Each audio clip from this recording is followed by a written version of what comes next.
Start questions for Caitlin. Kelsey, let's start. You guys only scored, I think, 5 points in the last 6.5 minutes of this game. What do you feel like changed down the stretch offensively for you guys that couldn't get over the zone? Just seemed like the ball got really stuck. I don't know. We didn't move it side to side like we had for 3 quarters, which we were really good. Yeah, I mean, I just felt like we didn't execute. It just felt like we kind of let them take them.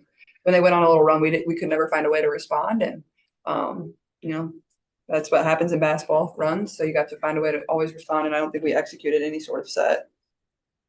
What does it take to get out of a funk like that, whether it's a message in a timeout, a big possession, anything, something like that? Yeah, I think we could have tried to stay together and kind of huddle a little bit more. I thought we kind of fell apart a little bit as a team. And the more you can stay together, like, especially in an environment like that, like that's what they want to do to you. Like the crowd, like they're obviously rooting for them. Like you can't let that bother you. You got to stay connected as a 5 on the floor. And I thought we could have definitely done a little bit better in that area. Yeah, Caitlin, today you were passing the ball really well. You had a few deep threes. I think in the final 7 minutes, you shot the ball twice. You maybe wish that on some of those possessions you kind of just took it yourself and maybe wasted another deep three. I mean, sure, you can wish it. I'm sure there was an opportunity or two for me to probably attempt another shot there quite at the end, but I trust my teammates. Obviously, 13 assists, that means my teammates scored off of 13 of my passes. Like, it's a really great number. So I'm going to give them the ball every time and give them an opportunity to score. I believe in them. And obviously, Kelsey had a great game. I thought AB was really good. I thought we were really good out of ball screen action for 3 quarters. And then we kind of just struggled to even get to it.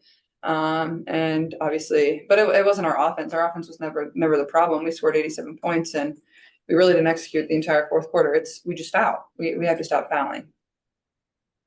Angel, especially in those last, first early whole 4th quarter, Angel really kind of went off for them. Just kind of what do you think? Why do you think you guys were not able to contain her? What do you think she did tonight? Yeah, I thought she ran really well in transition. I think she got a couple and ones in transition. Obviously, she played a really great game. I think they definitely knew to be physical with us. I think they probably watched the Dream film and saw that we fouled them nonstop. And in Atlanta, we were able to get away with that. And then obviously tonight, putting them at the foul line 32 times, we put Atlanta at the foul line 35 times. Like, teams like this, you're not going to get away with that. Like, it's not going to work usually. Like that, it was impressive that we won at Atlanta with how much we fouled. And all the times giving up and ones, like Angel had quite a few and ones there in the 4th, but I thought she played a really great game. So. I had a question for both of you. Today is the 52nd anniversary of Title IX. So I was curious if you could both answer this. If you could wave a magic wand and create equity in one aspect of sports right now, what would it be? The money. We need more money. No, but seriously, I think today was a really good moment to be a part of, obviously with the history behind it. But I think less so the magic wand. I think this was a good moment for us as far as women's basketball is concerned today.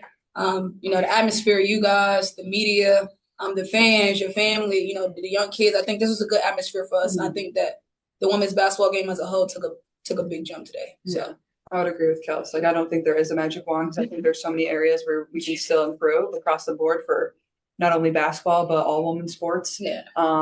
And I mean, it's cool to see how far we've come in just the last few years. And obviously, I went to the University of Iowa that was, on the forefront of Title IX and Dr. Grant and everything that she did. So obviously Coach Bluter always preached that to us and how fortunate we were to be at a university that really supported women's athletics and wanted that to be an opportunity for all of us and treated us the exact same as every other men's sport on campus. And so I was very fortunate in that regard. And but like I said, there is no magic wand. There's so many areas that you can't just focus on one. And, slowly over time, I think we can certainly get there. Hey, when you mentioned ball screen actions earlier, how do you think you've improved the most in your pick and roll game from the start of the season until now?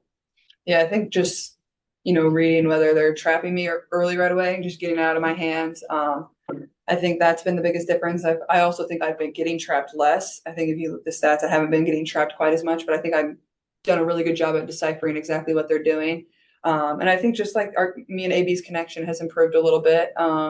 And Liz, I think just the chemistry and getting to play with one another, you kind of get on the same page with your minds a little bit better. So it's definitely improved. And I think even like when I do hit AB right in the middle, like if they rotate over, AB's done a great job of swinging it to the next side. And we've been able to hit shooters to knock shots down. Kelsey, today Caitlin set an Indiana FIBA record for assists in a game. Do you feel like as the season has gone on that chemistry just continues to grow as far as you guys having good connections with her passes, finding her hands a lot better?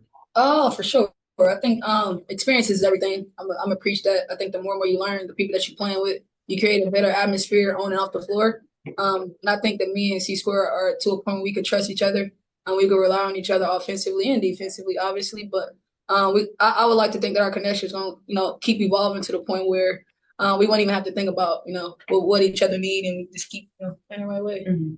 Caitlin, Hugh, Aaliyah, Angel, and Camilla are all very young. How exciting is it knowing that what you saw tonight could be the future of the WNBA? And Kelsey, what's it like for you to see that, having gone through the last couple of years, maybe not seeing exactly what there was tonight? I think they're doing amazing. I said this a couple weeks ago. I think they did a really great job of, for one, campaigning themselves, showing how great the game is on the women's side. I think individually all are great players. So I think for me, I'm excited to kind of see both sides of it. I've been on the side where we're slowly making the progress, and then these guys come and they actually kind of in a way put us on the map. And then now I guess it's on the other